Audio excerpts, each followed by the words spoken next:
Buenas noches. La Primera de Televisión Española estrena esta noche, ahora mismo, un programa nuevo basado en la participación y en la opinión contrastada.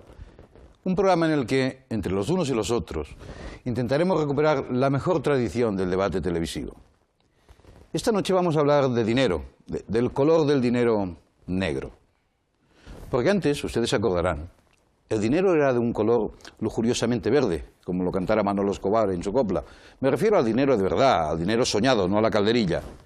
Pero hete aquí que en esto llegó la reforma y la temible maquinaria del control fiscal se puso en marcha y nos recordó la obligación de declarar todos los ingresos y todos los beneficios y los patrimonios y las plusvalías. Y entonces sucedió, como pasa con las hojas de lechuga, que grandísimas bolsas de dinero verde y lozano fueron oscureciéndose, como disimulando su existencia, como queriendo pasar desapercibidos, como volviéndose de un color negro, indetectable. Y las campañas de sensibilización se sucedieron, y las inspecciones se multiplicaron. Y por doquier aparecieron noticias de fraude, y nombres de defraudadores, y juicios, y sentencias discutidas, y condenas espectaculares. Hacienda somos todos, nos decían. Pero dado lo que se ha visto y lo que a menudo se está viendo, algunos parece que son más Hacienda que otros. Esta noche, fundamentalmente, vamos a preguntarnos si hay que meter en la cárcel a los defraudadores. Pero vamos a preguntarnos también si hay que delatar a los sospechosos de defraudación. Y si se corre el peligro de convertir este país en una merienda de chivatos. Y también si hay unanimidad entre la Hacienda y la justicia. Y si tiene sentido ético ciertas llamadas a la insumisión fiscal. Vamos a debatirlo esta noche, ahora mismo, entre los unos y los otros.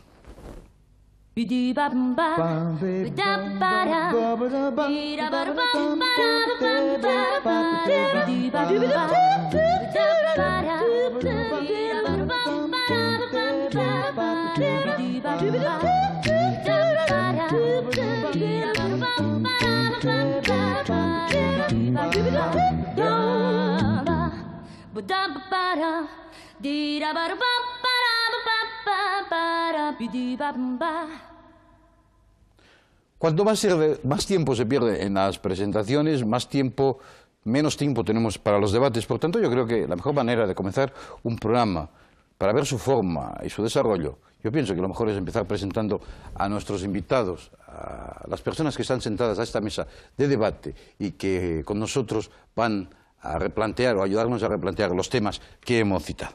Quiero saludar en primer lugar a don Francisco Espinosa. Buenas noches.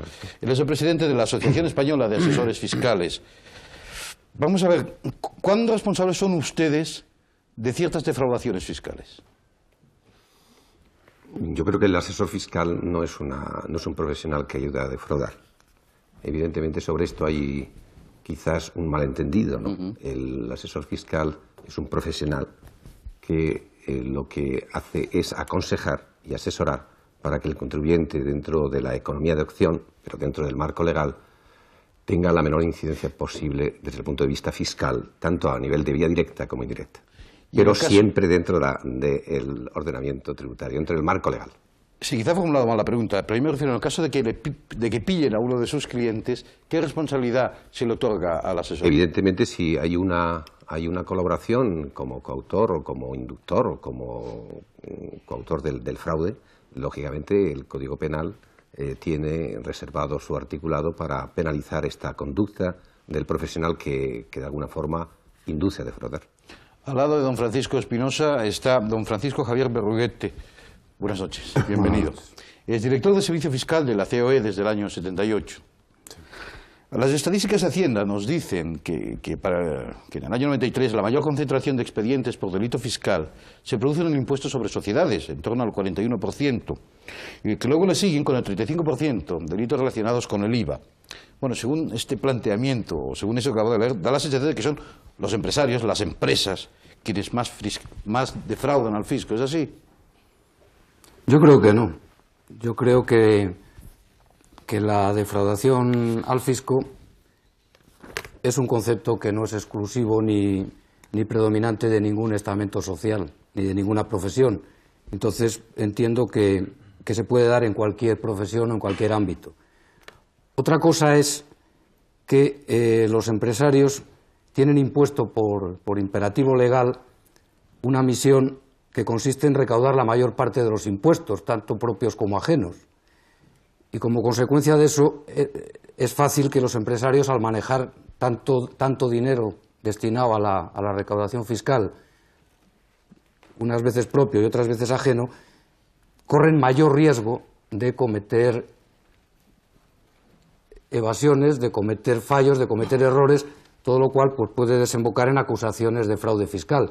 Pero no creo que exista en el mundo empresarial una predisposición especial. Don Manuel Cobo de Rosal, buenas noches. Buenas noches. Abogado penalista y catedrático de Derecho Penal de la Universidad Complutense de Madrid. Usted preparó, creo que en el año 83, una propuesta de anteproyecto de Código Penal, ¿no? Por encargo del ministro Fernando Ledesma, me parece. Efectivamente, sí, hicimos una propuesta de anteproyecto de Código Penal. En el apartado referido al delito fiscal, creo recordar, si mis informaciones no me fallan, que estaba usted por la no imposición de pena de prisión si se efectuaba el pago con recargos dentro de los primeros 10 días del procedimiento criminal. Exacto, así decía, sí. ¿Y sigue manteniendo usted esa actitud, esa postura? Sí, no era una postura personal, era de la comisión y consecuentemente estaba aceptada por unanimidad por los diferentes compañeros que componíamos la comisión. Sí, sí.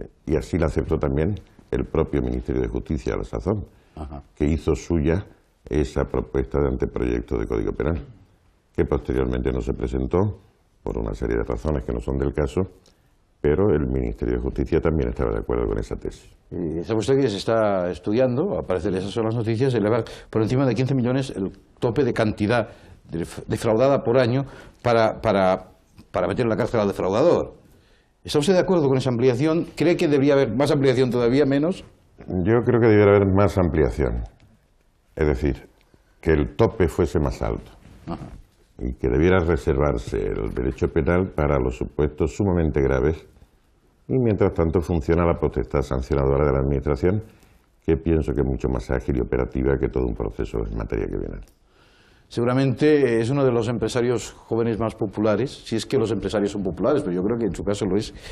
Don José Barroso es el hombre de Don Algodón, una pequeñísima empresa en el año 80, me parece que fue fundada, y que hoy es bueno, una gran empresa. Mediana.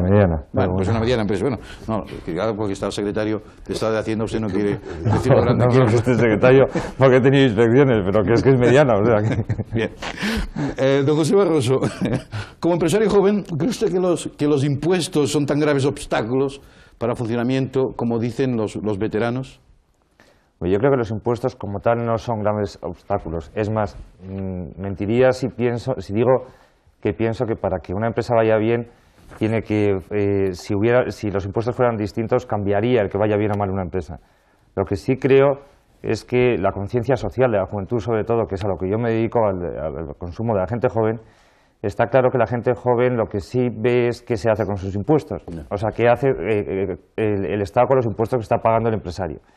Si realmente ven que es algo ejemplar y que de alguna forma administran bien el dinero que dan los demás, pues yo creo que todo el mundo está de acuerdo. Yo creo que tiene que haber una conciencia, además, entre todo el mundo y entre los jóvenes, de que hay que pagar los impuestos, pero también hay que tener una conciencia de quién administra nuestros impuestos.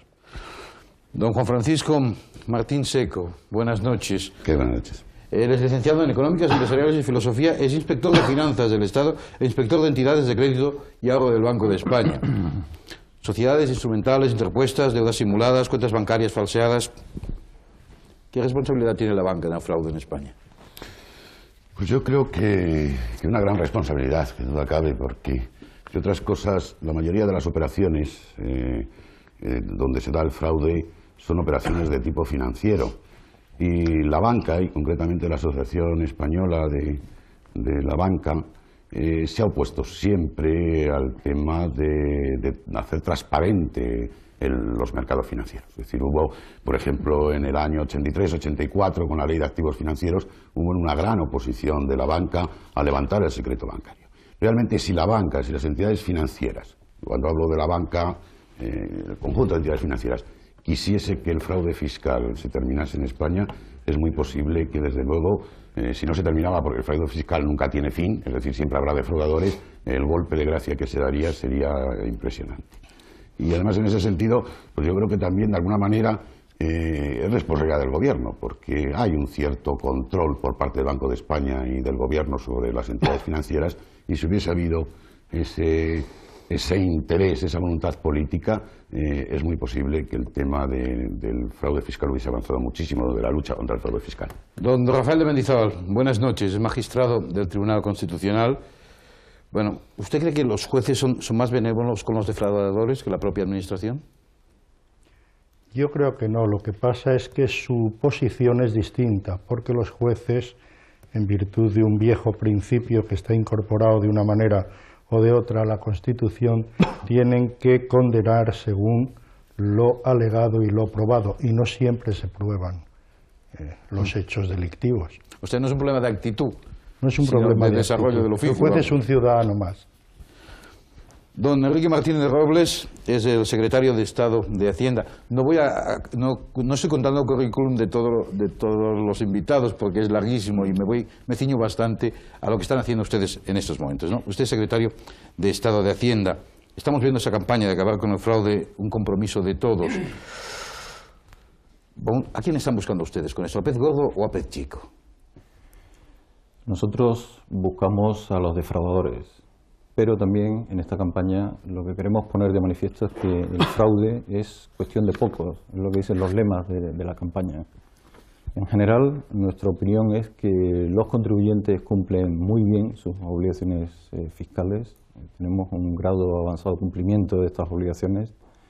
Hay, sin embargo, pocos contribuyentes que incumplen, que defrauden, no obstante, tiene importancia el fraude, y ese es el objeto de la campaña, todo este tipo de cosas. Si dice usted que hay pocos contribuyentes que defraudan, deben tener ustedes el trabajo bastante fácil, ¿no?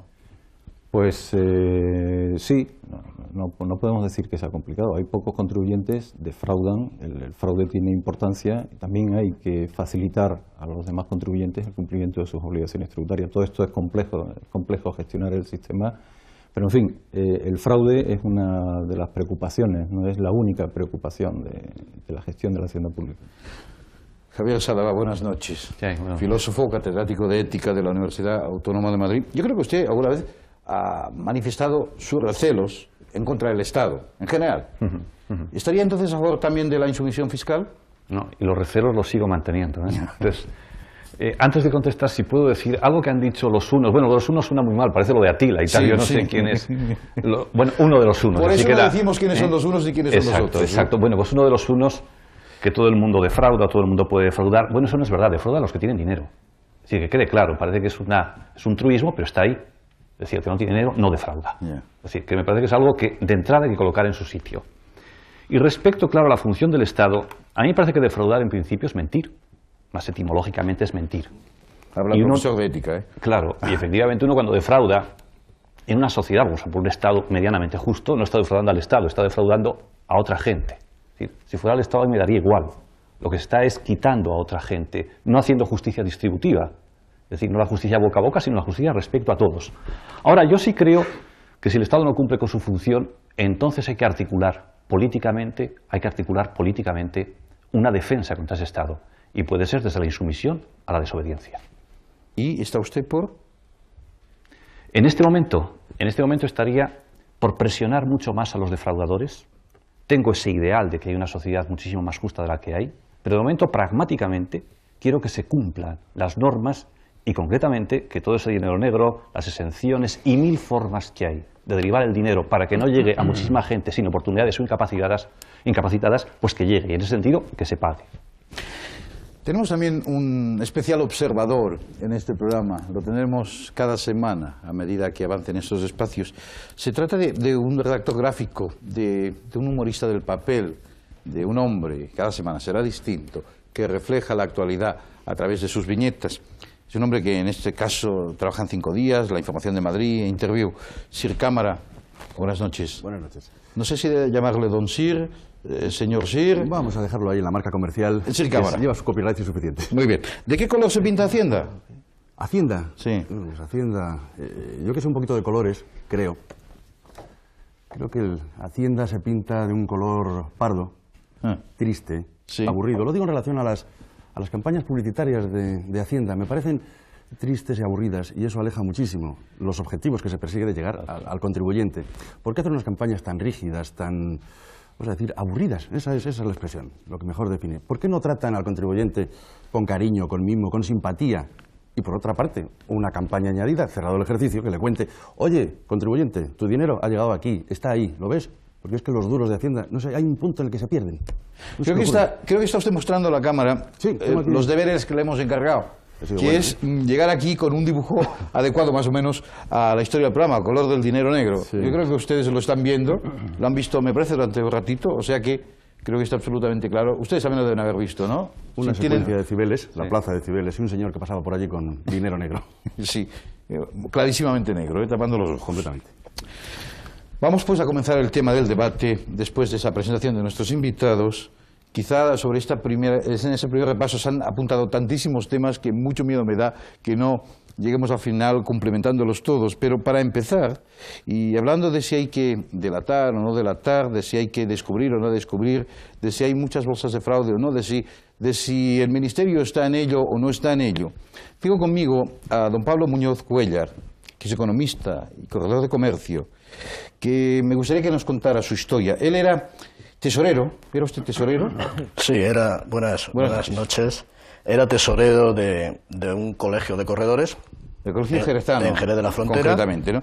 Plaza en la que todavía ejerzo como corredor de comercio. ¿Y usted allí qué descubrió? ¿Qué le pasó por delante de sus narices? Bueno, pues allí lo que pasó por delante de mis narices como tesorero era que la institución colegial se involucraba y a nivel nacional, como luego pude comprobar, pues tenía el mismo tenor, se involucraba en el encubrimiento de un fraude fiscal multimillonario. Entonces, desde el punto de vista de mi cargo en esa corporación, pues no me parecía ético, si es que se puede hablar de ética en estos casos. ¿Pero el fraude fiscal era del colegio o era de sus abonados? Es decir, de las minutas. El fraude fiscal, obviamente, el fraude fiscal era de los abonados, de los colegiados, como usted lo enuncia, pero la preocupación mía como miembro de ese colegio era más el que una institución de funcionarios públicos, de fedatarios públicos, se prestase a ese tipo de prácticas. O sea, yo no soy un moralista, no entra en mi terreno de juego el definir qué es lo que debe hacer cada cual con su declaración de la renta. No soy moralista, tampoco soy un Quijote, y yo mismo pues probablemente habré tenido o pudiera tener mis fallos en esas mismas declaraciones. Pero el que instituciones, como decía alguno de los contertulios hace un rato, pudieran involucrarse en la protección, en facilitar, en encubrir prácticas de fraude multimillonarias, creo que esto le hace un daño importante al país. ¿Y usted lo denunció esto? Y yo lo denuncié y lo puse en conocimiento primero de los órganos internos, para intentar que dentro de la propia corporación nuestra, que como decimos es una corporación de funcionarios, además somos muy pocos, somos 650 en toda España, y pertenecemos además al Ministerio de Economía y Hacienda. ¿Y cuántos miles de millones se había defraudado, considera usted? En los últimos 5 años el encubrimiento podía haber sido alrededor de 7.000 millones de pesetas. O Entonces, sea, a 1.400 por año, más o menos. Bueno, era increciendo a medida que la facturación también seguía esa tónica. O sea, porque les iba bien el negocio a ustedes. Bueno, yo creo que no nos podíamos quejar y en general creo que todavía no nos podemos quejar los corredores de comercio como fedatarios públicos, funcionarios un poco, como se nos ha denominado alguna vez, funcionarios de élite dentro del propio ministerio y que cobramos por arancel en lugar de por nómina, para que, digamos, la audiencia lo entienda. Somos notarios mercantiles para centrar un poco cuál es la figura del corredor de comercio. Entonces decía que el que una institución se prestase a esta figura del encubrimiento, que las contabilidades de los colegios quedasen contaminadas con un sistema de dobles declaraciones juradas, que la contabilidad de la mutualidad de corredores hacia la cual se canalizaban estas declaraciones de ingresos quedase contaminada, y era un organismo público igualmente hasta a finales del 88 lo fue. Y en definitiva, que el Consejo de los Corredores, el órgano supranacional, o sea, el órgano nacional que aglutina a los colegios, quedase también como administrador único de estos fondos contaminado con estas prácticas, esta es la parte que yo creo que no era de recibo, igual que antes ha hablado de que si la banca colaborase tal. Bueno, decía el señor Borrell en el año 88, hay instituciones que facilitan la evasión fiscal. Decía luego en el año 90, Borrell dice que España vive inmersa hasta las orejas en el fraude fiscal. Yo creo que si las instituciones estaban en el Ministerio de Hacienda y las orejas eran las de los funcionarios de ese ministerio, creo que habíamos tocado ya el límite de lo que se podía soportar desde el punto de vista de la no vigilancia, por dejarlo en términos muy suaves. Vamos a ver, señor Muñoz Cuéllar, para abreviar un poquito y para poder dar paso al debate. ¿Usted hizo esta denuncia insistentemente? ¿Le hicieron caso? Yo hice la denuncia el año, durante 3 veces, a lo largo de una serie de tiempo. Tengo idea de que la Unidad Central de Inspección del Ministerio, Unidad Central de Información del Ministerio de Hacienda, que es una especie del CSIC de Hacienda, realizó una investigación. Tengo noticias y documentos que demuestran que comprobó que en esa investigación existían esas prácticas. También tengo noticias de que se dio tiempo, en algunos casos, a que se regularizase. En otros casos se dejó de perseguir simplemente, y en otros casos se abandonó la investigación y la inspección. ¿Y cómo está el tema? ¿Cómo ha acabado? Bueno, el tema luego una asociación de consumidores lo denunció ante el juez de delitos monetarios y sorprendentemente cuando tenía que ratificar la denuncia se apartó de la denuncia. Oiga, ¿usted por qué ha hecho? En ese momento yo me personé, y continúa el tema en el juzgado de delitos monetarios cuyo titular es el magistrado. ¿A usted sus compañeros le saludan por la calle? Sí, los compañeros que entienden lo que denuncié, por supuesto que me saludan.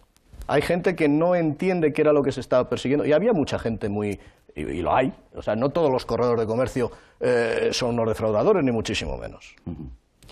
Bueno, ese es el testimonio inicial de nuestro programa de hoy, don Pablo Muñoz Cuéllar. Es una historia que supongo que algunos de ustedes conocen. Por ejemplo, el secretario de Estado de Hacienda lo debe conocer. Sí, efectivamente la conozco. Y si usted iba diciendo con la cabeza que no iba a crear de la cabeza, yo no sé si quería usted. Cuando he hecho referencia a estos temas de inspección, ¿no? Lo que conozco, no conozco toda la historia, lo que sí conozco es que el señor Cuéllar ha presentado una serie de querellas, denuncias, etcétera, y que todas ellas no han tenido éxito. Las querellas han sido sobreseídas, las denuncias no han tenido éxito. Esto es quizás lo más revelante que yo puedo decir, ¿no? Después, en cuanto a la actuación de Hacienda a este respecto, pues bueno, Hacienda, como es lógico, con respecto a estos profesionales, como con respecto a los demás, pues hace las actuaciones que tenga que hacer con independencia de las denuncias sobre el particular. ¿Hay la sensación, o tiene el país la sensación, de que hay que chivarse los unos a los otros? ¿Se puede crear una especie de, como yo decía un poco irónicamente, de merienda de chivatos en ese tema de Hacienda? Yo creo que no, Hay una institución en las normas que es la denuncia pública, no es muy utilizada, esa es la verdad, está perfectamente reglamentada y no hay esa sensación de que hay que delatar o que hay que denunciarse unos a otros, ¿no? No sé si el señor Cobo de Rosal quería decir algo. Sí, no, es que hay una distinción que no es sutil, sino que es de calibre grueso. Una cosa es ser denunciante o querellante y otra cosa es ser delator, que son magnitudes completamente diferentes. Entonces el delito fiscal es un delito público, perseguible de oficio, y cualquier español puede ejercer la acción popular, porque en definitiva está legitimado en virtud de esa declaración constitucional y que mantenía nuestra vieja ley de enjuiciamiento criminal, a ejercer la acción popular y a plantear una querella por un delito fiscal ante el juzgado correspondiente o denunciar el hecho ante el Ministerio Fiscal o en este caso ante la misma Inspección de Hacienda. Pero de eso a la delación son cosas diferentes. El delator yo creo que no se debe impulsar en ningún caso y se debe mover, como siempre se ha movido, no como una columna vertebral del proceso, sino en los medios policíacos para que verifiquen y chequen la veracidad de esas delaciones.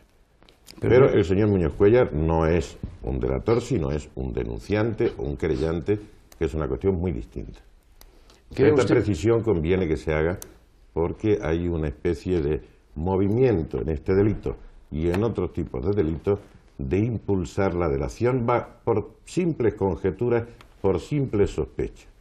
No, quien denuncia son hechos concretos, con fechas concretas, o el que se querella aporta sus pruebas documentales y, consecuentemente, hace un uso legítimo de lo que está previsto en la Constitución y en la Ley de Enjuiciamiento Criminal. Y el delator es algo distinto. Estoy de acuerdo absolutamente con usted, pero ¿creen ustedes que se está impulsando al delator? ¿Se le está dando una cierta carta blanca? Con este fenómeno que han aparecido de los arrepentidos o de los pentiti que ha sido exportado de otros países, pues naturalmente existe o puede existir un clima favorable a este tipo de personajes. Yo estoy completamente en contra de esa, no institución, porque no es institución, sino de esos personajes. ¿Están ustedes de acuerdo? ¿Alguien tiene algo que decir? Sí, yo creo... Perdón, señor Barroso, me parece que había levantado... Había sido más rápido que usted, perdón. No, yo lo que quiero decirle al secretario de Estado, que lo que sí está, yo creo, desde el punto de vista creativo, que es a lo que yo me dedico, y Javier yo creo que también entiende de esto, que la campaña de publicidad de Hacienda en estos momentos impulsa de alguna forma a delatar, porque si no es delatar... Bueno, déjame aclarar. Si no es delatar o impulsar a eso, el decir... me parece que es como una conversación telefónica, bueno, porque no sale y dice, si no, déjalo que esto lo paguemos el mes que viene, pues no, apoya para que lo hagan ahora. Es más o menos, quiero decir, la campaña. Yo creo que el público que lo ve en la televisión, de alguna forma, lo que está haciendo es eso. Y otra cosa que a mí me gustaría decir es que también hay delatores, pero yo creo también que cada vez España y los españoles estamos intentando cumplir mejor con nuestras obligaciones, porque todo esto también es muy nuevo a lo mejor para nosotros. Entonces yo creo que eso el secretario de Estado es el que debes de decirlo, porque yo no sé si vamos increciendo también en colaborar cada vez más con Hacienda o no. Me gustaría que contestara al secretario de Estado. Hay el señor Espinosa, que también ha pedido la palabra, y también Pablo Muñoz quería responder por alusiones, ya lo entiendo. Pero si me permiten, hacemos una breve pausa publicitaria y retomamos el tema en unos instantes.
Entre los unos y los otros estamos debatiendo el color del dinero negro y hemos soltado la pausa publicitaria en el momento en que don Manuel Cobo de Rosal nos hablaba de la diferencia fundamental entre delatores y denunciadores, que es muy importante. Como todo eso ha venido por el testimonio de don Pablo Muñoz Cuéllar, y él quería por alusiones responder, si me permiten ustedes, responda usted por alusiones y seguimos en el tema. Es muy difícil solapar dos cuestiones en un mismo debate, pero sea usted breve, por favor, y conteste. Sí, es muy sencillo, además, creo que viene al hilo de lo que hablábamos. La figura del denunciante, distinta del delator, pero es que en el caso de los funcionarios públicos está la obligación de denunciar, que es algo que todavía no hemos dicho aquí. El funcionario público que, por razón de su cargo, tenga conocimiento de un delito, tiene obligación de denunciar, según la Ley de Enjuiciamiento Criminal. Y ni siquiera tiene obligación de aportar pruebas. Es el órgano que recibe la denuncia, sea la Administración, sean los jueces, los que tienen que buscar las pruebas. En el caso que nos ocupa, con independencia de que el señor secretario de Estado dice que he interpuesto multitud de querellas y que no ha prosperado ninguna, sobre este tema no he interpuesto ninguna querella sobre este tema. Además, eso parece como si quisiera descalificar la figura del denunciante por exceso de denuncias. Y no hubiera debido poner ninguna, porque no es mi cometido. Si la Inspección de Hacienda hubiera cumplido con el suyo, y me alegro mucho de que en el último debate de la Nación se vaya a crear esta especie de, dentro del cuerpo jurídico, del Servicio Jurídico del Estado, un grupo específico encargado de defender los intereses de la Hacienda Pública, personándose en cualquier actuación judicial por delito de esta naturaleza. Quiere decir esto que los ciudadanos de a pie como yo no tendremos ya necesidad de interponer ninguna actuación judicial, que habrá de ser la hacienda pública la que se persone, y entonces de alguna manera me vea yo liberado de esa carga de denunciante que, como el señor Cobo sabe por su profesión, no es poca ni es agradable, y es costosa en tiempo y en dinero, y no es para lo que a mí me ha contratado el Estado. El Estado me ha contratado para ser corredor de comercio exclusivamente. Damos por zanjado, si le parece, señor secretario, el tema, ¿o quiere usted responder? Sí, una cierta puntualización, ¿no? Simplemente, hombre, parece, de las palabras del señor Muñoz Cuéllar, que ha habido una cierta dejación de sus funciones por la inspección, que yo le digo que no la ha habido, y que incluso se mueven en campos distintos la actuación que va a tener el servicio jurídico con respecto a las actuaciones judiciales y lo que es la inspección de Hacienda. Yo creo que eso debe quedar claro. Vamos a pasarle la palabra al señor Espinosa, que también nuestro observador desde la atalaya bajita quiere intervenir. Pero señor Espinosa, por favor, diga usted. Es en relación con la figura del delator que se ha hablado antes, o denunciante. Hay una diputación foral, concretamente, que ha instalado un teléfono público para que la gente pueda hacer denuncias sobre este tema. Es una noticia que ha salido en prensa y, por tanto, es una diputación concreta. ¿Y qué opina usted? Bueno, yo opino exactamente lo que termina de manifestarse en relación con que la figura del delator puede crear muchos más problemas que los que podría resolver.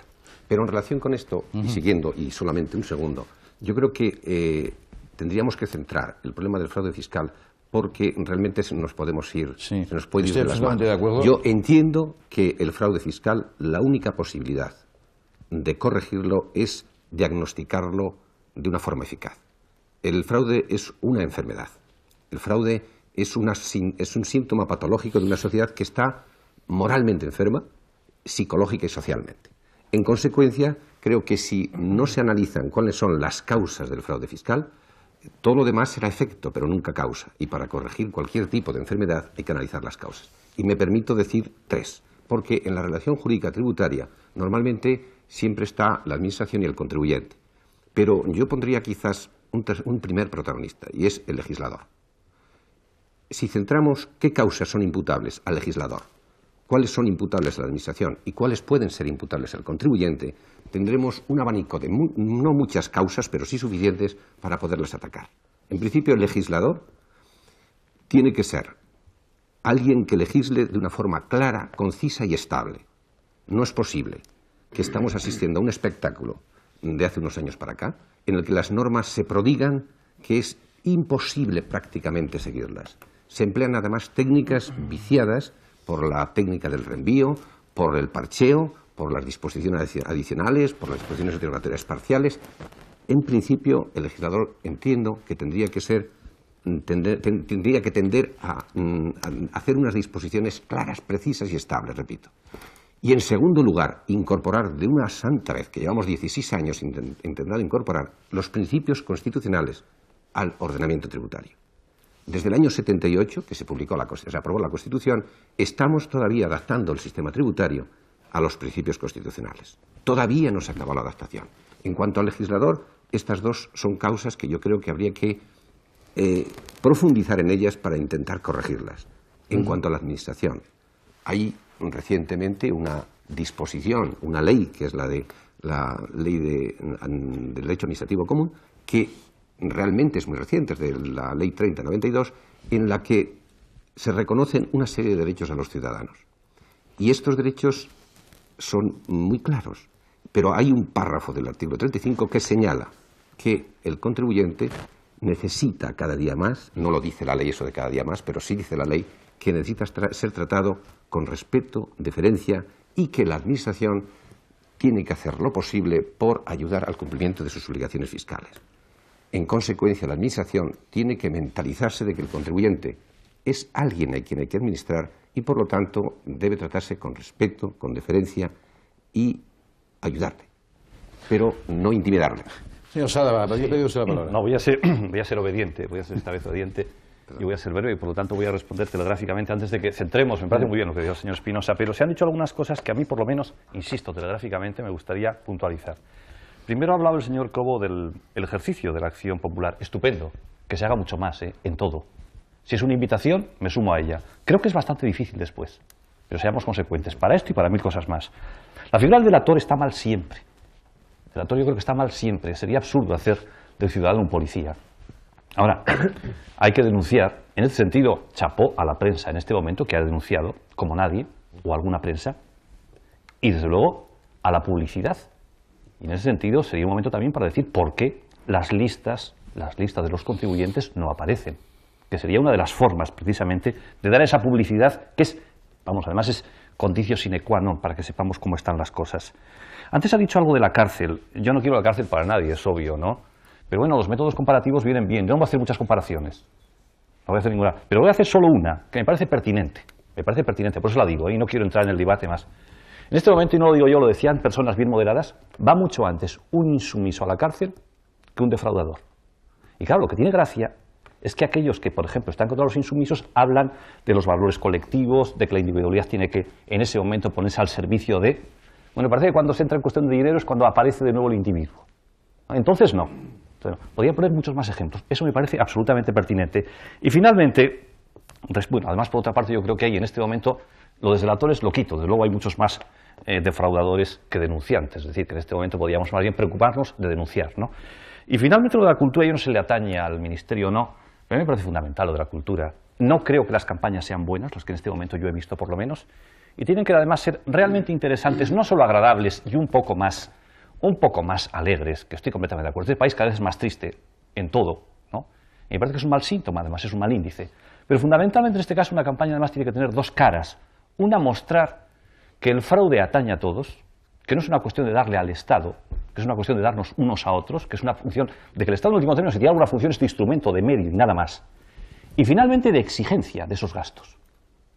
Y esa yo no la veo tanto en este momento en la cultura popular. Es decir, que hay que exigir lo que uno da, que vuelva, y que nos vuelva a todos. ¿Alguno de ustedes quiere responder? Sí, si es tan amable. Don Juan Francisco. Me parece bien la distinción entre denuncia y delación, pero me da miedo que muchas veces precisamente la delación se emplee para evitar la denuncia. Claro. O sea, a mí me parece que la denuncia es un derecho que tiene todo ciudadano, porque precisamente, como ha dicho muy bien, es un delito público. ¿Qué quiere decir que es un delito público? Que va contra el Estado. ¿Y qué quiere decir que va contra el Estado? Pues que va contra todos los ciudadanos, es decir, va contra el pensionista, hay menos dinero para pagar pensiones, va contra el parado, que hay menos dinero para tener el seguro de desempleo, va contra el ciudadano cuando tiene que usar la sanidad pública, es decir, todos estamos implicados en que haya defraudación. El problema de los servicios públicos sería infinitamente mejor si hubiese mucho menos defraudadores. Luego, entonces, el defraudador está defraudando de alguna manera a todos los ciudadanos, y cada uno de los ciudadanos no puede estar impasible, con lo cual la denuncia pública, no solo en los tribunales, sino me parece que ante la misma administración tributaria, pues es un elemento importante y que quizás se debería potenciar incluso más de lo que en este momento se potencia.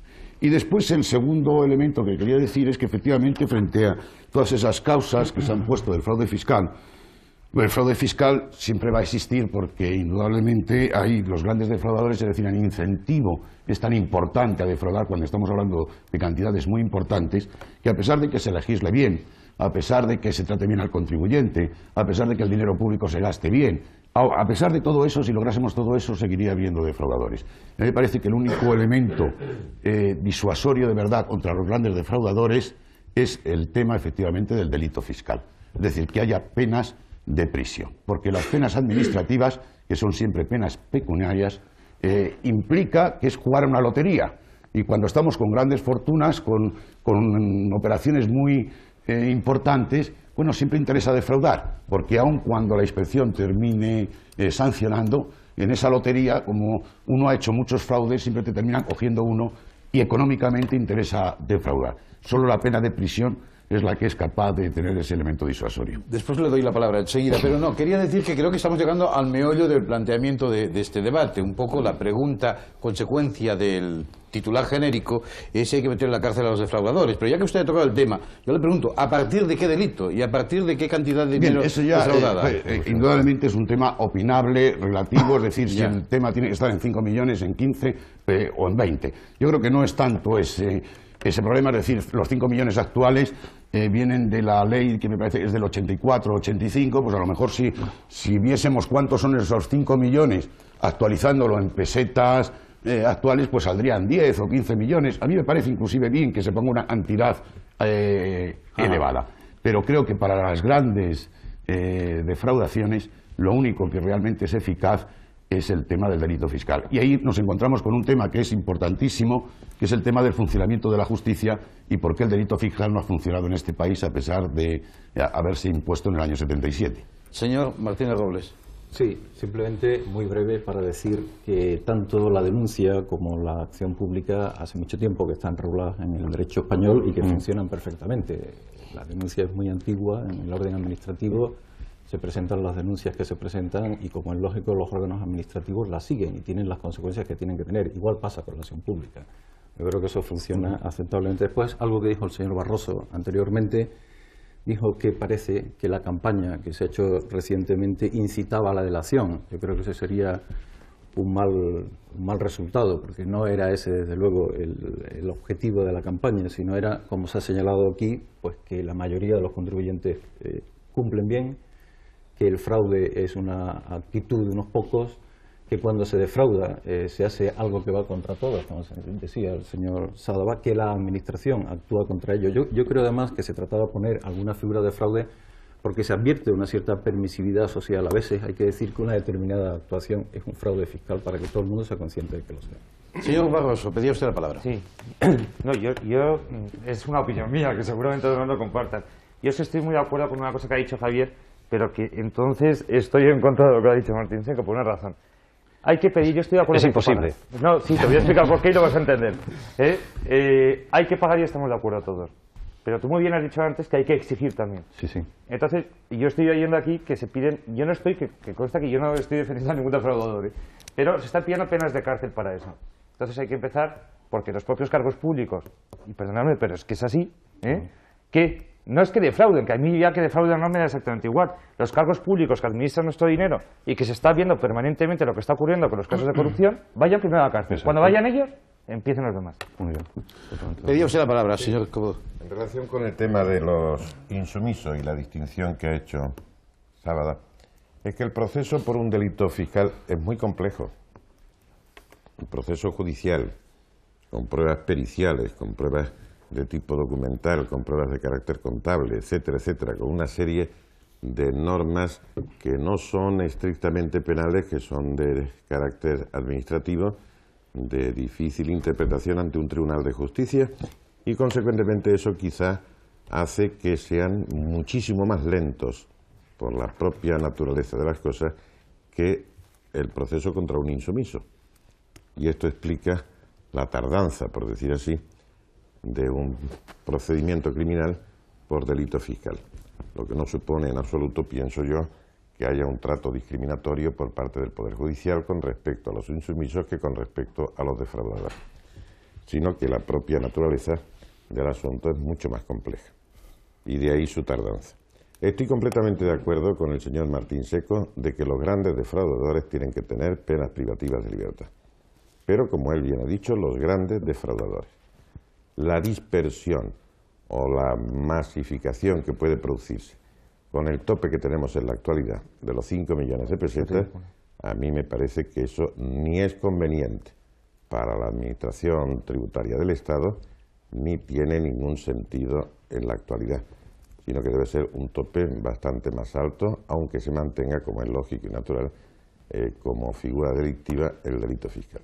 La sentencia más dura que ha habido en España por delito fiscal es la que ha condenado recientemente a José Felipe Bertrán de Caral a 6 años de cárcel y al pago de casi 1.200 millones de pesetas de multa. Si me lo permiten, aquí la historia de este caso emblemático. José Felipe Bertrán de Caral, industrial y miembro destacado de la burguesía catalana, fue condenado a 6 años de cárcel y a pagar casi 1.200 millones de pesetas en concepto de multa e indemnización a Hacienda. Bertrán de Caral fue detenido en marzo del 93 y pasó casi un mes en prisión. La Audiencia de Barcelona considera que el industrial catalán y su hombre de confianza, Timoteo Ramírez Cuesta, idearon un plan para ocultar a Hacienda parte del patrimonio y de los rendimientos del empresario catalán. El sistema consistía en invertir a través de intermediarios financieros en letras del Tesoro, utilizando la identidad de personas que nada tenían que ver con las operaciones. Para ello se usaban fotocopias de DNI con los datos alterados.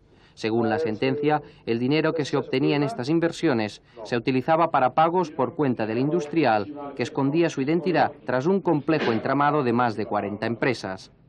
Bertrand de Caral siempre ha negado estar implicado en el fraude e incluso ha afirmado no disponer de tanto dinero. A usted le ofrecieron, le pregunto, le ofrecieron la posibilidad de invertir en letras del Tesoro porque daba un interés más alto, por ejemplo, que los pagarés, mediante un mecanismo en el cual no apareciera usted como titular. ¿Se lo ofreció concreto, señor Ramírez? Nunca. Aparte de que yo nunca he tenido demasiado dinero líquido como para hacerlo. Se calcula que entre 1988 y 1989 el empresario ocultó a Hacienda inversiones por más de 2.000 millones de pesetas. Su defensa ha recurrido la sentencia. Nuestro compañero Francesc Centelles ha hecho este resumen, este breve reportaje sobre el tema. Nos había pedido la palabra el señor Javier Berruguete, de la COE. ¿Qué tiene usted que decir? No era sobre el tema que acaba de aparecer en pantalla, sino que en relación con las manifestaciones de algunos de los participantes en el debate, singularmente los señores Martínez Robles y Sádava, ha quedado en el ambiente, me parece, la impresión de que aquí en España hay pocos defraudadores, que son unos cuantos y que esos son los que están haciendo todos los desmanes que proceden del fraude fiscal. Yo me permito disentir de esa opinión en el sentido de que me parece que una de las causas fundamentales del fraude es que el fraude está muy instalado en la sociedad española, sea por tradición, sea por las causas que sean.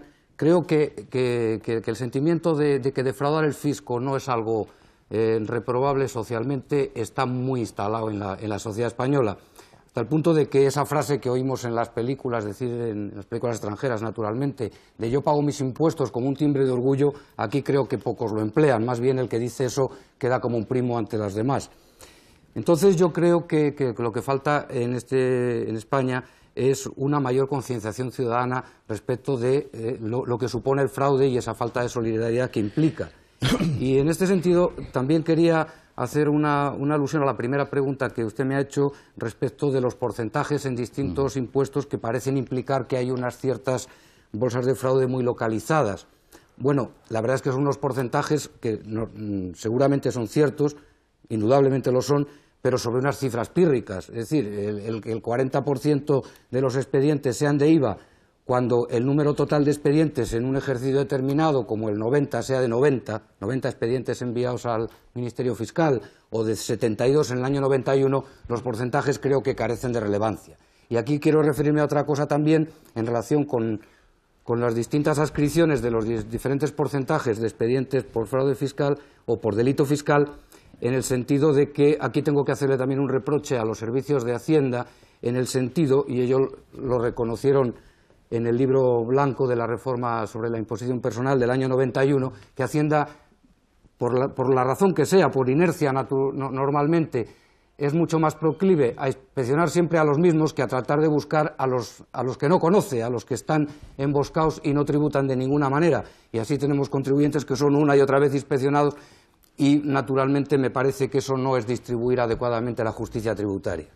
No sé, me parece que había pedido usted la palabra, ¿no? Sí, dos cosas muy perdón. Sí. Si me permite que conteste, por supuesto, secretario. Sí, está haciendo por alusiones. Sí, como es una alusión directa, yo no estoy de acuerdo con lo que dice el señor Berruguete. No creo que el fraude sea generalizado. No creo, además, que la opinión pública española en estos momentos sea favorable al fraude. Yo creo que aquí hemos cambiado de forma considerable con la entrada de la democracia. Hemos pasado, y digo solo esta cifra, de 400.000 declarantes de renta en el año 1974 al año 1992, que declaran 12.300.000 personas. Entonces ha habido un incremento muy importante de la conciencia fiscal de los contribuyentes. Ya dije al principio que yo creo que los españoles cumplen en términos generales bien con sus obligaciones fiscales, y digo también que otros defrauden y que el fraude es importante, pero no es posible, no se deben confundir las dos cosas. Yo creo, sobre dos cosas, hay un porcentaje de actuaciones administrativas que acaban en delito fiscal. Los índices pueden ser mayores o menores, pero como estamos diciendo, solo aquellos casos en los que se pone en manifiesto un dolo importante y una actuación de cierta importancia en acabar en los tribunales, y desde luego Hacienda no siempre inspecciona a los mismos. Hacienda hace muchas inspecciones. Hacienda al cabo del año inspecciona más, entre unas actuaciones de control y otras, inspecciona a más de 1,5 millones de contribuyentes, y desde luego no son siempre los mismos. Señor Martín Seco. Sí, no, yo dos cosas. La primera es por alusiones al señor Barroso, que decía, yo estoy totalmente de acuerdo con él, o sea que no decía nada contrario a lo que yo había dicho. Quiero decir que efectivamente yo estoy totalmente de acuerdo de que al mismo tiempo que hay que perseguir el delito fiscal, hay que perseguir todo tipo de delito económico, incluyendo, por supuesto, el delito de los altos cargos que han utilizado abusivamente de su poder para enriquecerse.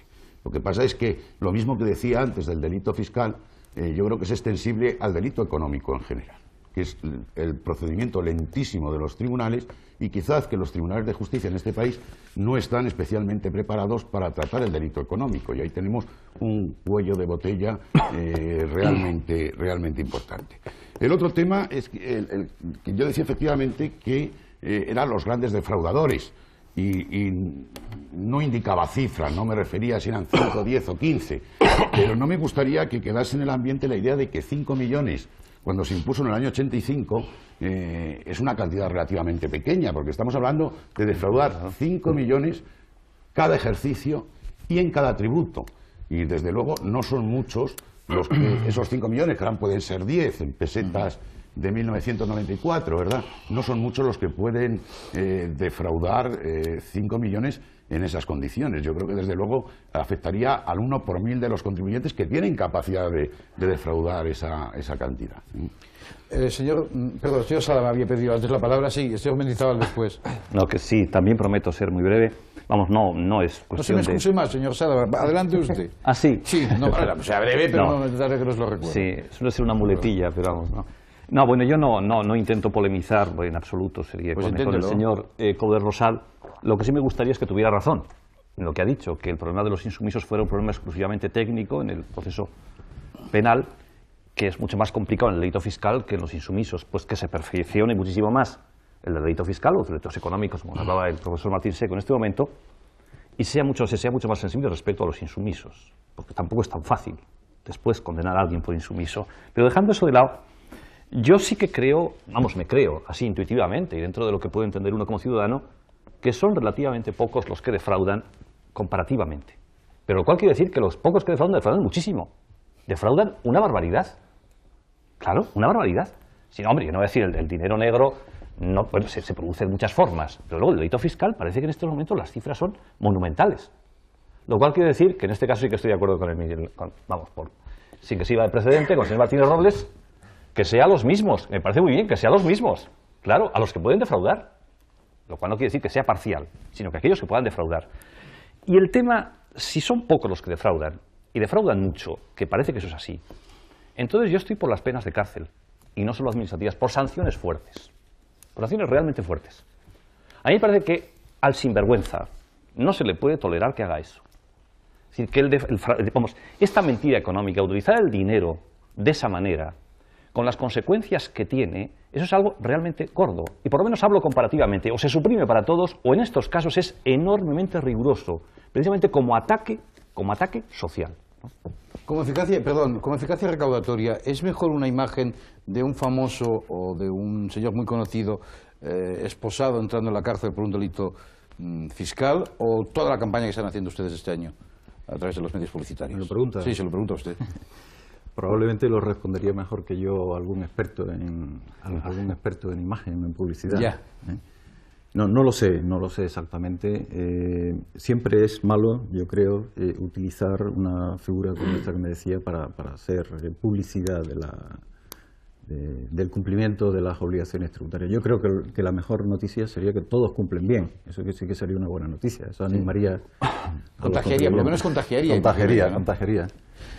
Dígame. No, simplemente quisiera intervenir. Hasta ahora casi solo he intervenido respondiendo a alusiones y tal. quisiera intervenir. Toma usted la iniciativa. En sentido positivo.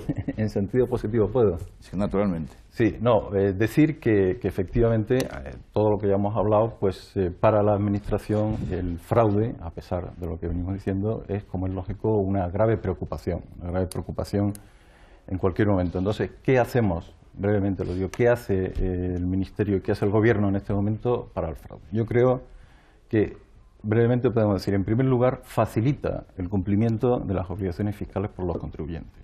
Aquí hay algunas notas que ya se han dicho, hay que mejorar la dificultad de las leyes, hay que facilitar a los contribuyentes, están las actuaciones que se realizan con respecto a las declaraciones de renta de los contribuyentes, la información que se hace a los contribuyentes, etcétera. Hay que, digo, facilitar el cumplimiento por los contribuyentes de sus obligaciones fiscales. Segunda cuestión, hay que mejorar el aspecto normativo. Y ya también he sabido que estamos modificando en estos momentos la ley del delito fiscal, estamos adecuando, para no entrar en detalles, la figura para que sea más eficaz y para que, como se viene diciendo, se aplique a aquellas personas que se le deben aplicar, se comprende, como es lógico, la pena de cárcel, prisión menor. Se va a modificar también la ley que regula las sanciones y las infracciones en orden tributario, se va a modificar también la ley de contrabando y se va a crear la policía fiscal. Vamos a establecer un cuadro normativo que permita una actuación eficaz contra este sentido y, por otro lado, y ya termino, vamos a adecuar la Administración también para que actúe con toda contundencia frente al fraude fiscal. Se van a utilizar nuevos procedimientos, hay temas de reorganización internas, hay aplicación más eficaz de la información que se tiene, en fin, hay una serie de actuaciones que van encaminadas en esa dirección. Tenemos una atalaya muy especial en nuestro programa, como les he dicho al principio, y me gustaría hacer la palabra a este observador, más que la palabra, acceder el rotulador o la pluma, no sé con qué técnica está trabajando. Sí, cámara, de nuevo buenas noches. ¿Cómo lo ve usted? De lejos, de pena, pero de cerca mucho peor.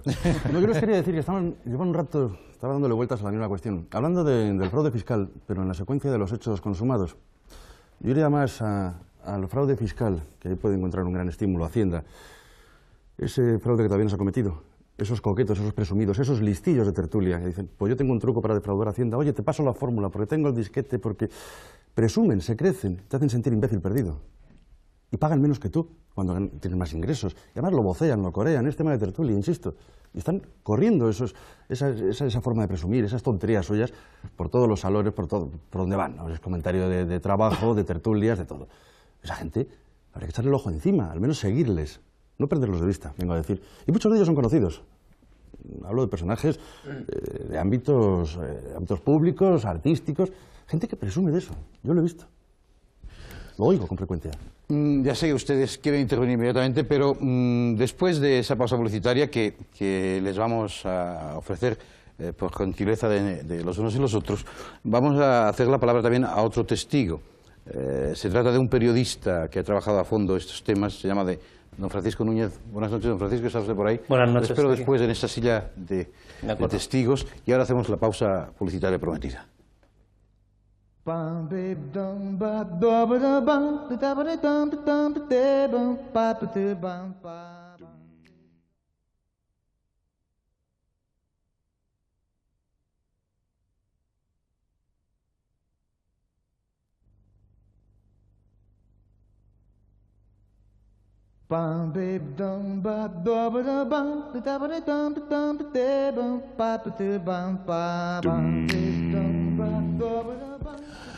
Seguimos entre los unos y los otros hablando del color del dinero negro. Quiero disculparles o disculpar a nuestro invitado, Manuel Coude Rosal, que ha tenido que salir urgentemente porque no podía esperar más. Bueno, nosotros vamos a continuar. Vamos a hacer la palabra al magistrado don Rafael de Mendizábal, que le había pedido insistentemente y que yo me había despistado. Perdóneme usted, don Rafael. Diga usted. No hay nada que perdonar. Yo estaba muy a gusto oyendo a los demás. No, mi intervención venía al aire de algo que se ha dicho antes, que es una verdad a medias y por lo tanto puede ser también una mentira a medias según cómo se mire la botella. Y al ser una verdad a medias induce a confusión. Me refiero a la frase de que la justicia no está preparada. Más que la justicia no está preparada, que también en parte es eso, es que la justicia no tiene capacidad de reacción ante este tipo de delitos, la capacidad de reacción que sería deseable. Pero utilizando mi mi experiencia ya casi de 40 años desde muy distintas perspectivas, porque he estado en muchos puestos judiciales, pero he sido también director general y subsecretario de Justicia. Puedo decir que la justicia, en cierto modo, sí está preparada, pero tiene una serie de carencias tremendas. En primer lugar, la actuación del juez está determinada por 3 puntos. Voy a ser breve. Por 3 puntos. El primero es la ley. El juez no puede salirse de la ley. No puede salirse nunca de la ley, por lo tanto, si la ley es buena, es mala, es justa o es injusta, no es nunca culpa o no es nunca obra suya. Y hay que decirlo también, y lo digo ahora como lo he dicho muchas veces en público y en privado, lamento que en los últimos tiempos, y al decir últimos tiempos no me estoy refiriendo a estos últimos años, sino ya con bastante antelación, se legisle muy mal. Se legisla muy mal técnicamente y se escriben muy mal las leyes, como se escriben muy mal otras muchas cosas, porque el lenguaje se ha deteriorado. Y entonces una ley mal escrita es un semillero de pleitos y puede producir al que la hace mal, o puede darle la sorpresa de producir un efecto contrario o por lo menos distinto del que previó. El otro elemento es el propio juez, y yo creo que ahí la justicia está preparada porque hay jueces muy impuestos, y valga la paradoja o valga la redundancia, en la materia tributaria o en la materia de los impuestos. Y la tercera y muy importante, quizá la más importante, es la infraestructura. El juez tiene que juzgar con arreglo a la ley y con arreglo a lo que se le alega y se le prueba. Y para eso necesita una infraestructura que, en el caso de los delitos financieros, de los delitos tributarios, que suelen ser de una gran complejidad, cuando son verdaderamente importantes, tiene que ser una gran infraestructura. Mi experiencia como presidente de la Audiencia Nacional, que se ha ocupado de este tipo de cosas, es que cuando a un tribunal como ese se le dota de una infraestructura adecuada, la justicia responde como ha respondido la audiencia. Presentábamos, antes de pasar a publicidad, a don Francisco Núñez, que es corresponsal económico y jefe de la sección de economía de la revista Tiempo. Buenas noches. Vamos a ver, ¿el desastre de las grandes fraudes fiscales es fruto de las batallas privadas, de las inspecciones de Hacienda o del trabajo de los periodistas?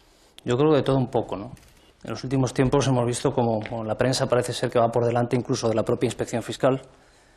En los últimos tiempos hemos visto como determinadas compañeras sentimentales, caso Juan Guerra y otros casos que conocemos, han delatado a sus propios compañeros sobre sus actividades delictivas, incluso en materia, o presuntamente delictivas en materia fiscal. Y, por supuesto, también la prensa investiga. Y parece ser que investigamos bien por los últimos resultados. ¿Realmente ustedes tienen algún escrúpulo a la hora de investigar? ¿Se plantean la posibilidad de haber creado juicios paralelos o de haber fomentado linchamientos morales? Yo creo que eso no es cierto. Yo creo que la prensa se limita simplemente a denunciar ciertos hechos. Nosotros no somos quienes para determinar si lo que nosotros descubrimos, que yo creo que está al alcance de cualquier tipo de investigación, incluso con otros métodos, pues yo creo que nosotros lo que denunciamos, alguien debe entender si eso es delito o no es delito. Nosotros simplemente buscamos información y como tal hecho, pues nosotros denunciamos. ¿Llamaría usted caza de brujas lo que sucedió hace unos años y que usted trabajó intensamente en el tema de los famosos que fueron pillados sin haber hecho declaraciones, habiendo hecho malas declaraciones, etcétera, etcétera? Bueno, yo creo que en aquella época efectivamente había una parca colaboración de la Administración de Justicia con la Inspección Fiscal.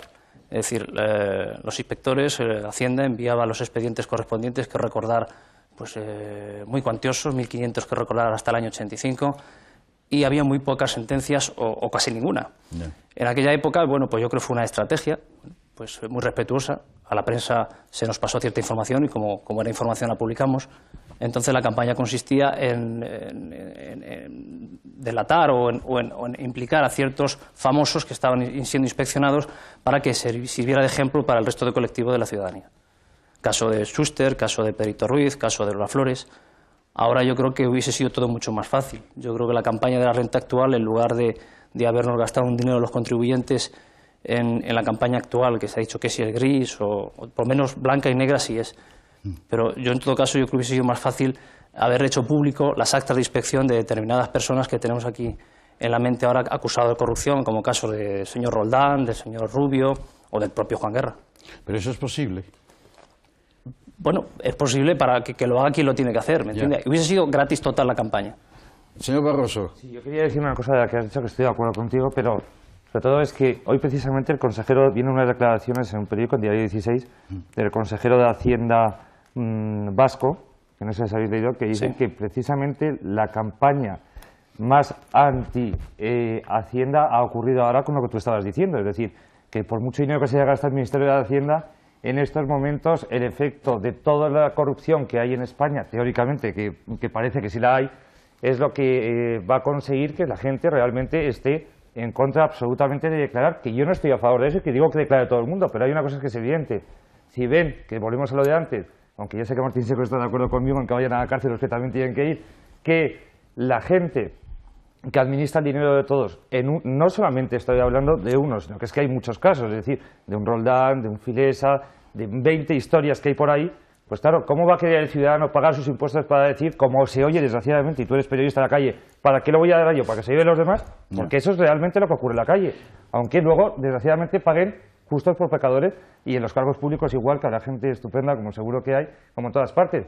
Pero eso yo creo que va absolutamente, el peor favor que ha podido hacer el gobierno, que es el que nos está gobernando también nuestro dinero, es los compañeros que han tenido esos problemas con vosotros. Yo creo que lo que necesita la sociedad ahora mismo en esta campaña y en las futuras es de una vez que se dé ejemplo, y se dé ejemplo por muchas instituciones. Es decir, no estaría mal que, por ejemplo, todos los españoles tuviésemos acceso a, por ejemplo, las declaraciones de nuestros políticos.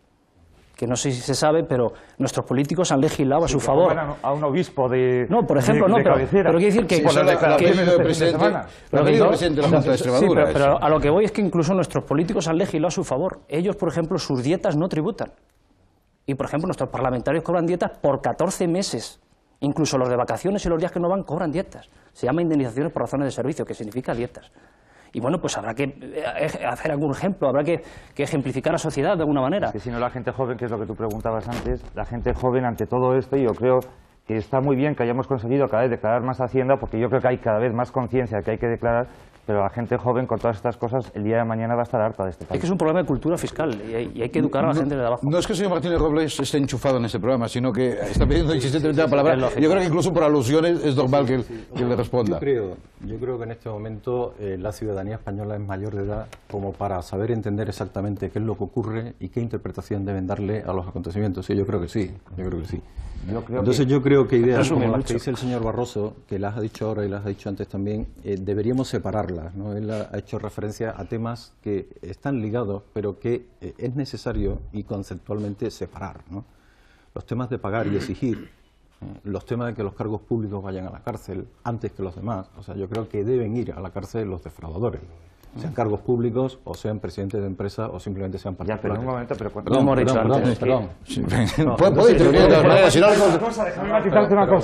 Perdón. ¿Le deja usted que le matice una cosa y usted sigue? Es que yo no he dicho eso. No, pero... Bien, pues señor Barroso. Claro, por favor. Sí.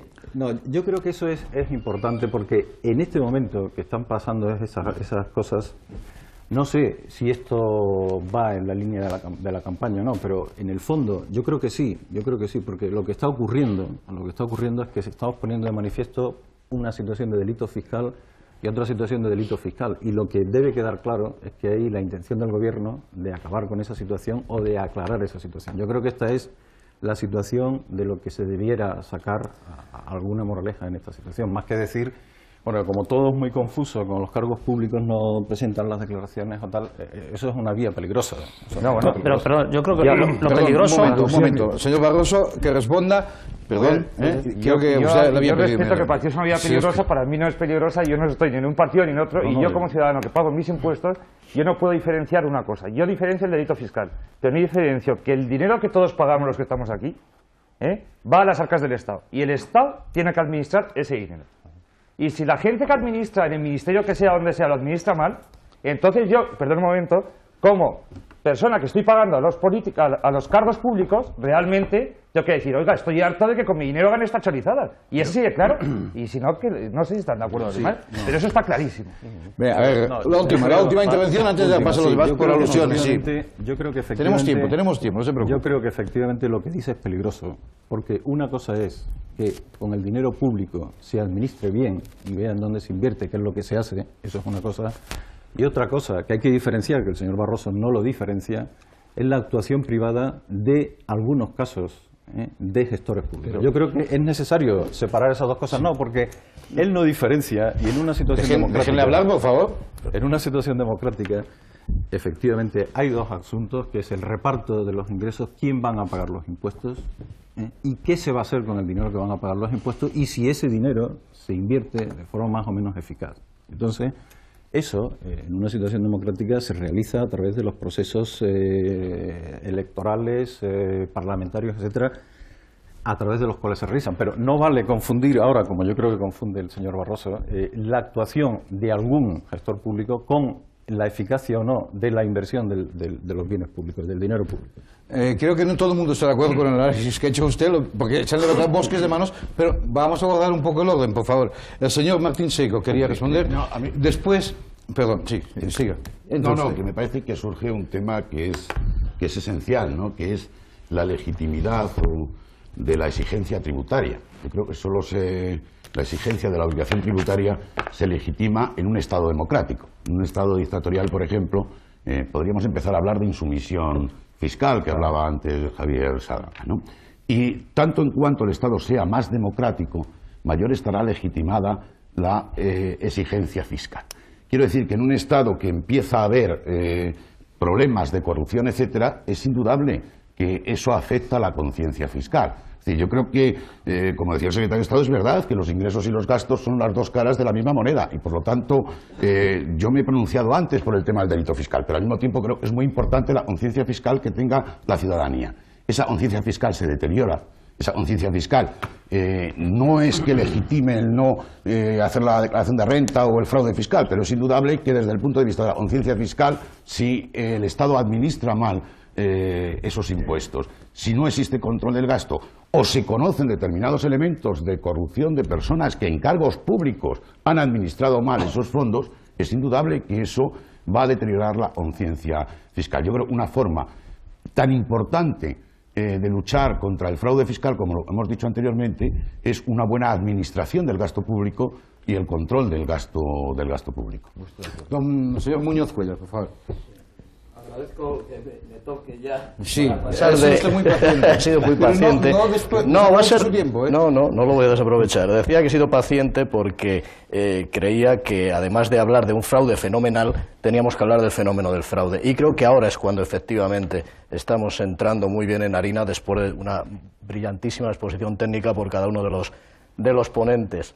Yo creo que defrauda más a la ciudadanía, más que el fraude fiscal, que decimos nos defrauda a todos, a la ciudadanía, le defrauda profundamente el que las instituciones se presten al fraude, faciliten el fraude, o no persigan el fraude, o dilapiden el dinero que le entrega al contribuyente, como estábamos apuntando. Porque voy a sacar un ejemplo muy claro para, digamos, a ver si tiramos de un hilo concreto. Es que alguien piensa que con el caso reciente que aparece ahora y que está en la mente de todos, del Banco de España y tal, en algún país occidental, en que la autoridad máxima, la autoridad monetaria, se hubiera puesto de acuerdo con la autoridad bursátil máxima para defraudar a la autoridad fiscal, que da la casualidad de que era su jefe además, ¿qué hubiera pasado? Este es el tema. O sea, el tema es, se han puesto de acuerdo dos instituciones en crear un sistema de fraude, porque lo que nadie puede pensar es que el caso del agente de bolsa, que parece ser que prestaba cobertura a ese dinero, de ese dinero negro, sea un caso único y para una persona única. Eso solo ha sido posible por el descontrol que la autoridad económica, que tenía a su cargo las bolsas, tenía sobre las bolsas como tenía, y no es barrera hacia el terreno de mi caso concreto, tenía sobre los corredores de comercio. Si se hubieran vigilado los libros de los agentes de cambio y bolsa, como es obligatorio inspeccionar. Si el modelo 198, que el señor Martín Seco conocerá perfectamente, y el señor Martínez Robles también, que explicaré que es un impreso de Hacienda en donde se es obligatorio que todos los fedatarios públicos, agentes de bolsa, corredores de comercio, notarios, también los bancos, las financieras, declaren quién compra y quién vende acciones, bonos, letras, etcétera. Si ese modelo se hubiera procesado adecuadamente, no nos sorprenderíamos con el titular del País de hoy: el señor Rubio ha realizado 600 transacciones en bolsa en 2 años. ¿Qué pasa? ¿Que no aparecía en el modelo? ¿Que el modelo ese no lo miraba nadie? ¿Que no se comprobaba? ¿Había que ir a los libros del señor de la Concha? Por supuesto que había que ir, pero no necesariamente si se hubiera vigilado el modelo. Y estamos hablando de un caso concreto que creo que ilustra bastante que cuando hay descontrol de vigilancia en la administración sobre el gasto y sobre la persecución del fraude de determinadas capas sociales, por decirlo de este modo, entonces la ciudadanía, y coincido con el señor Barroso, se siente absolutamente defraudada. Y esto es lo que puede generar no diré yo la insumisión que apuntaba el señor Sadaba, pero sí puede generar un desencanto junto con una indignación importante. No sé si una vez más el señor Martínez Robles quiere intervenir, pero me permite que le dé la palabra al señor Sadaba. Muy brevemente. Sí, por Dios. Solo para decir que ahora el señor Muñoz Cuéllar supone que no se han hecho determinadas actuaciones, lo cual es mucho suponer. De acuerdo. Señor Sadaba. No, yo agradezco también que me toque y agradezco que haya tanta comprensión por la insumisión, pero que sea insumisión activa, consciente, reflexiva, y una insumisión que sepa a qué va. Bueno, yo estoy bastante de acuerdo con lo último que se ha dicho y después aterrizaré en ello, pero previamente, también en modo de ráfaga, primero, se ha dicho antes, y yo creo que es verdad, que ha habido aquí la promoción del listillo de la manera más absurda y más ridícula. Hay una frase que no es mía, la digo que no es mía, cuando decían, parece mentira, que tenga más éxito el listillo en bolsa que un buen profesor de filosofía, ¿no? Decía, bueno, vuelvo a repetir que no es mía, lo decía una persona que no tiene nada que ver con la filosofía. A mí me parece eso nefasto, absolutamente nefasto. Ha idiotizado a la gente. Esa papanate del dinero por el dinero, esa incapacidad para entender lo que es el bienestar, etcétera, etcétera. A mí me parece que es una cuestión previa. Otra que tiene que ver con lo que ha dicho el señor Mendizábal, ha hablado de los jueces. Los jueces tienen una responsabilidad especialísima y que se mira a Italia. Un Estado de Derecho, si es un Estado de Derecho, es un Estado en el que funcionan bien los jueces, por encima de todo. Y es una cuestión que en este momento tiene una responsabilidad especialísima. Y ahora respecto a lo que se ha dicho antes, ya que aterrizamos, ya hemos aterrizado, pero vamos, yo me tiro también sin paracaídas, y es el punto de un sistema fiscal, es cómo funciona esta sociedad. Esa es la clave. Y eso es la clave de cómo está el dinero en los bolsillos de la gente. Decía Tolstoy que el que tiene dinero en el bolsillo tiene a la gente en el bolsillo. Y eso es lo que desafortunadamente está ocurriendo. ¿Por qué estamos hablando de Mario Rubio? ¿Por qué se habla del color del dinero? ¿Por qué los chistes y el dinero, aparte de ser sucio, es rubio en este momento, ¿no? Bueno, porque hay fraude. Y hay mucho fraude. Y es un fraude con cómplices. He dicho un fraile, bueno, un fraude. No, por favor. Ibarra, lo dice Ibarra. Eso sería otro debate. Exacto. Es decir, porque hay complicidades. No hay derecho a que hace 2 años el presidente del gobierno abonara la honorabilidad, se metiera con la prensa y con la opinión pública y actualmente se haga del árbol caído y chivo expiatorio de Mario Rubio. Eso es absolutamente nefasto. Esto es una sinvergüenzada. Eso es lo que está ocurriendo y por eso estamos hablando aquí de ello. Por eso y no por otra razón. Y acabo ya. Yo creo que es una cuestión efectivamente de cultura fiscal. Se ha dicho y estoy de acuerdo con ello ahora. ¿Quién hace esa cultura fiscal? ¿Quién la hace? Hay algunos que no la hacen. Y evidentemente el ejemplo del gobierno, de la administración, no es efectivamente no incita a ello. Pero después hay una responsabilidad de toda la sociedad y de cada uno de los que estamos aquí. Y eso, no va a decir que entraría en otro debate, etcétera, etcétera, pero ciertamente es el punto clave, absolutamente clave. ¿Qué queremos que sea nuestra sociedad? ¿Qué instituciones son las básicas? ¿Y cómo funcionamos? Y en este momento el ejemplo es pésimo respecto a todos aquellos que las instituciones podrían dar todo lo contrario. Si usted quiere decir algo más por alusiones, pero es que nos estamos quedando sin tiempo absolutamente. Yo creo que los casos a los que hacemos como más citado, yo creo que tiene usted derecho a cerrar eso. Sí, los casos a los que hacemos referencia afectan a la moral ciudadana de todos, de todo. Pero una cosa es eso y otra cosa es el cumplimiento de las obligaciones fiscales, que iniciamos este asunto diciendo que deberían ser cuestiones que están en 2 órdenes, aunque yo entiendo que se líen, ¿no? Solo quería decir eso. Yo creo que ha llegado el momento final. Ya sé que todos ustedes quieren incidir. El señor Espinosa se ha quedado varias veces sin la palabra. Todos ustedes se han quedado sin la palabra, pero los debates tienen un tiempo y pasarlos. Será usted muy breve, pero muy breve. Yo cambiaría cultura fiscal por educación cívica. Cambiaría todos estos casos que estamos comentando por una ejemplaridad permanente en los cargos públicos.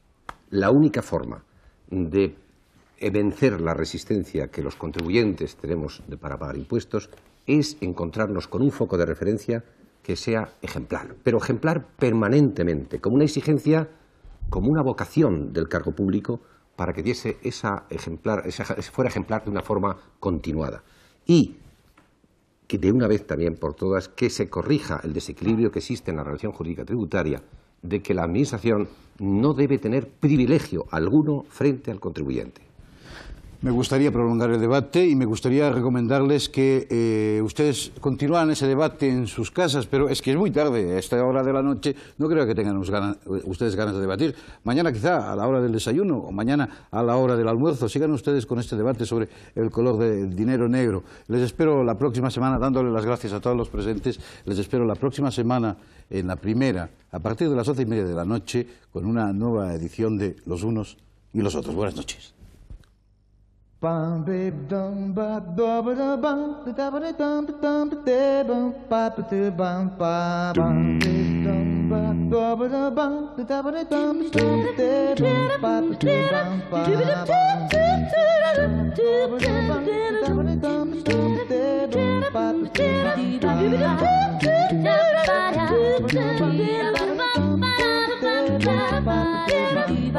ba